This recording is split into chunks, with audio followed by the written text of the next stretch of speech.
जय श्री कृष्णा दोस्तों, हमारे YouTube चैनल में आपका फिर से एक बार स्वागत है। आज हम पुनः श्रीमद् भगवत गीता के प्रथम अध्याय को जानेंगे। यानी आज से हम श्रीमद् भगवत गीता की शुरुआत कर रहे हैं और प्रथम अध्याय में हम अर्जुन विषाद योग को पढ़ेंगे। अर्जुन विषाद योग से ही भगवत गीता की शुरुआत हुई है। दोस्तों, इस अध्याय में हस्तिनापुर के महाराज धृतराष्ट्र बोलते हैं संजय से, हे संजय, धर्म भूमि कुरुक्षेत्र में एकत्रित युद्ध की इच्छा वाले मेरे और पांडु के पुत्रों ने क्या किया। संजय कहते हैं, हे राजन, दुर्योधन ने व्यूह रचना युक्त पांडवों की सेना को देखा और द्रोणाचार्य के पास जाकर यह वचन कहा, हे आचार्य, आपके बुद्धिमान शिष्य द्रुपद पुत्र धृष्टद्युम्न द्वारा व्यूहाकार खड़ी की हुई पांडु पुत्रों की इस बड़ी सेना को देखिए। इस सेना में बड़े बड़े धनुषों वाले तथा युद्ध में भीम और अर्जुन के समान शूरवीर सात्यकी और विराट तथा महारथी राजा द्रुपद, धृष्टकेतु और चेकितान तथा बलवान काशीराज, पुरुजित, कुंतीभोज और मनुष्यों में श्रेष्ठ शैव पराक्रमी युधामन्यु और बलवान उत्तमौजा, सुभद्रा पुत्र अभिमन्यु और द्रौपदी के पांचों पुत्रों, ये सभी महारथी हैं जो अपने आप में युद्ध को पलटने की इच्छा रखते हैं। हे महाराज, युवराज दुर्योधन फिर कहते हैं, हे ब्राह्मण श्रेष्ठ, अपने पक्ष में जो भी प्रधान है उनको आप समझ लीजिए।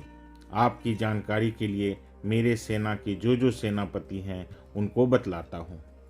आप द्रोणाचार्य और पितामह भीष्म तथा कर्ण और संग्राम विजयी कृपाचार्य तथा वैसे ही अश्वत्थामा, विकर्ण और सोमदत्त का पुत्र भूरिश्रवा,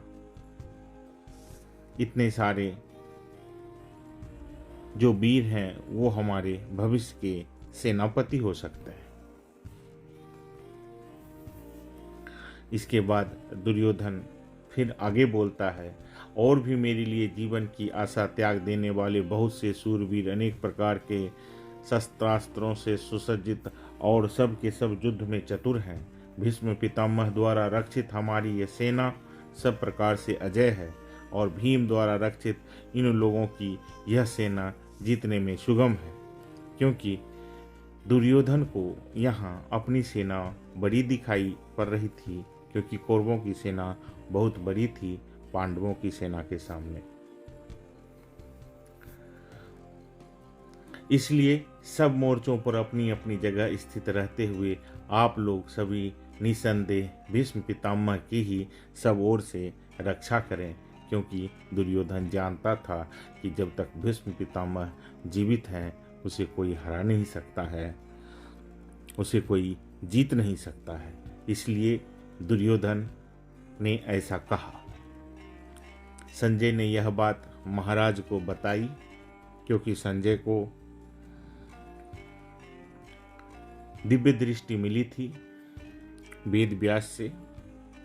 वेद व्यास ऋषि ने उन्हें दिव्य दृष्टि दिया था कि वो महाभारत को महाराज के सामने से यानी हस्तिनापुर से देखकर ही बता सकते थे। दोस्तों, हमारे इस वीडियो को सुनकर आपको कैसा लगा कमेंट बॉक्स में ज़रूर लिखें।